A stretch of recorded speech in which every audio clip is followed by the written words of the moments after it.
जवान हो जाएंगे। एक दिन चाहेगी ये दुनिया हमें और हम हर दिल का अरमान हो जाएंगे।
माफी चाहूंगा आप लोगों से।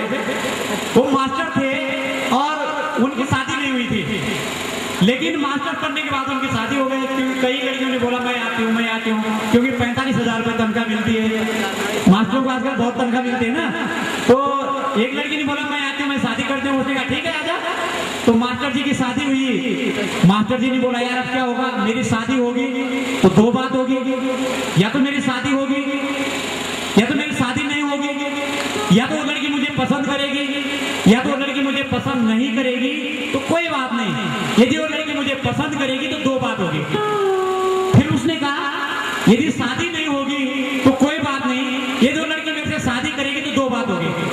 पहली बात शादी हो गई, तो यदि शादी हो गई बच्चे नहीं हुए तो कोई बात नहीं, अगर बच्चे हो गए तो दो बात होगी।